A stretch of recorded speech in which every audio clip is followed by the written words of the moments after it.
energy and infrastructure which may still, to a large extent, be driven by fossil fuels. This is quite possible and quite real, and frankly, it has to be what we do.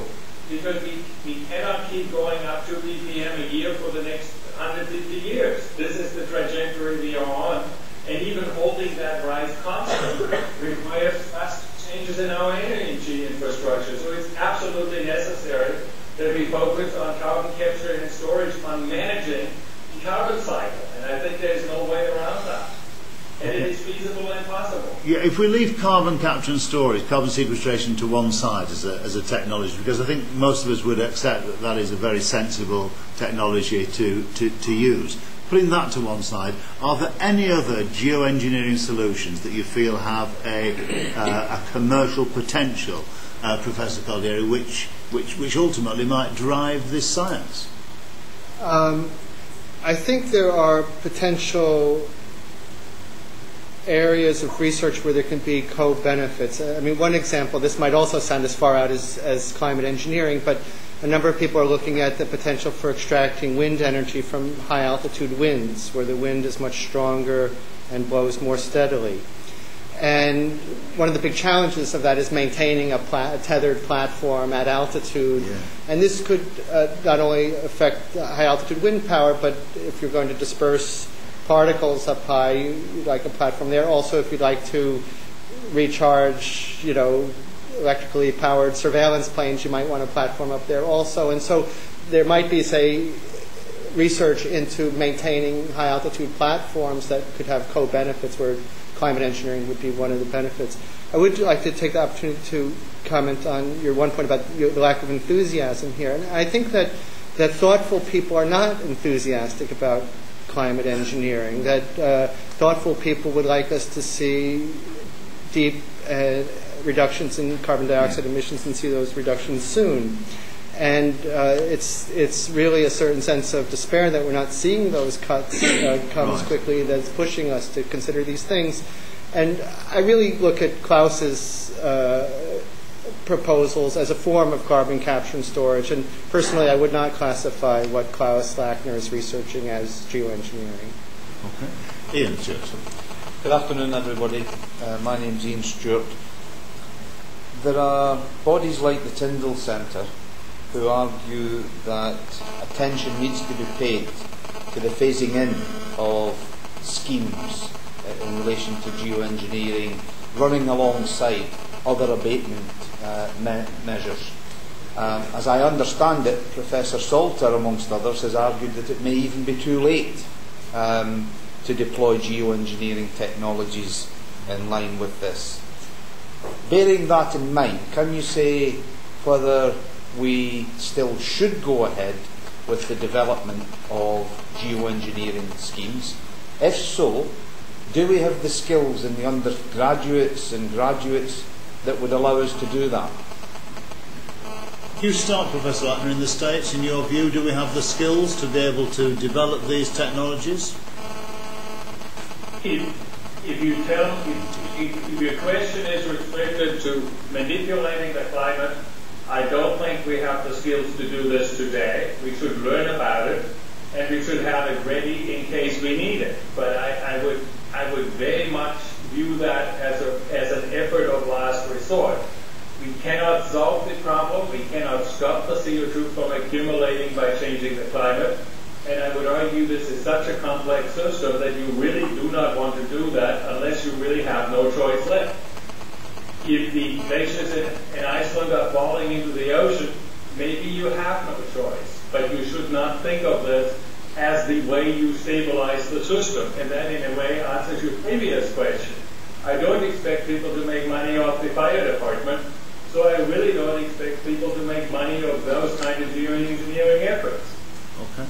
Professor Salter, do we have the skills? I think the most urgent thing is to try to save the Arctic ice cover, because if we lose that, we've now got another very large input of warming coming in from the sun. So I think that is particularly urgent. The ice is vanishing much more quickly than the first studies of climate change predicted. It really is going frighteningly fast. It is also possible that if we get very large amounts of methane released from the seabeds in the Arctic and also from the permafrost, that they could take over from carbon dioxide as the main driver for global warming, and then it wouldn't matter how much carbon we reduced, we would still have a climate change problem. So I would rather have it available too early than too late. To address the moral hazard issue from before,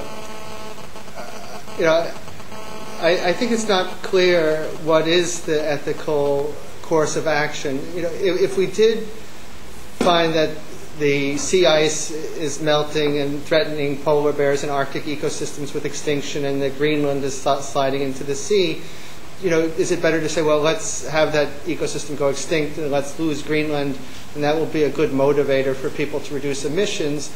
Or do you say, no, we actually care about these ecosystems, we care about Greenland, and maybe we should put some dust in the stratosphere to prevent this from happening while we're working on reducing emissions? And I don't think the ethical and moral high ground is necessarily to say, let's allow environmental destruction to proceed unimpeded while we're trying to reduce emissions. Professor Caldera, then let's take this example that Professor Salter has given and you've carried on with. If we were to address that issue, how long would it take us to develop the geoengineering, and how much would it cost? Does anybody have any idea? Nobody really knows, but the estimates in terms of cost are, on the order, within, say, a factor of 10 of $1 billion a year. And it's the low cost, I'm thinking now of a dust in the stratosphere scheme, and it's the low cost of this that makes it somewhat frightening, because it might be so cheap that people might want to do it because it's cheap and easy. That I think that within a few years we could start getting the stuff up there using airplanes or artillery shells or something, while lower cost strategies are developed. So I think it is something that could be deployed at relatively low cost and relatively quickly.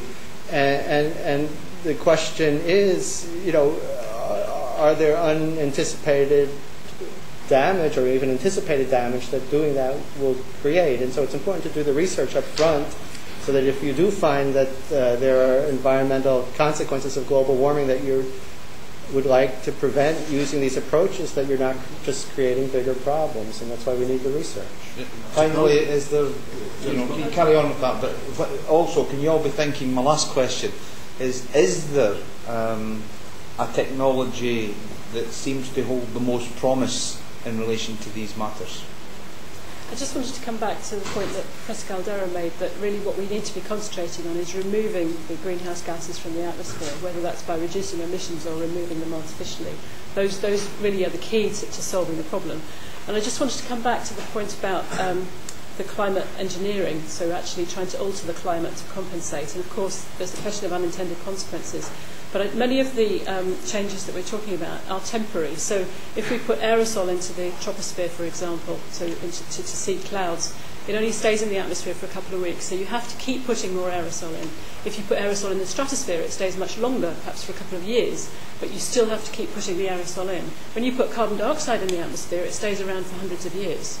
So if you're going to use geoengineering as a solution, you've actually got to keep doing it for hundreds of years, because as soon as you stop doing it, the warming goes up again. And so either you have to decrease the emissions much more quickly, or you have to put up with even higher warming. So you've got to bear that in mind as well in looking at the consequences. We're asking you to stargaze now in terms of which of the geoengineering techniques which have been mooted so far, if you were a government minister, would you be urging resources to be put into? You have a new president, Ken, so what are you going to ask him to do? First of all, if I was the new president, I would be putting a small fraction of my total effort in climate engineering, first of all. But within that effort, I think that putting small dust particles in the stratosphere seems to be the most promising and cost-effective approach. And I would also put some resources into looking at the sorts of things that Steve Salter has been talking about. But I would also be hesitant to pick winners at an early stage. And I think it's important to fund a broad diversity, a wide portfolio of research options, and not think that we have already thought of the best approach.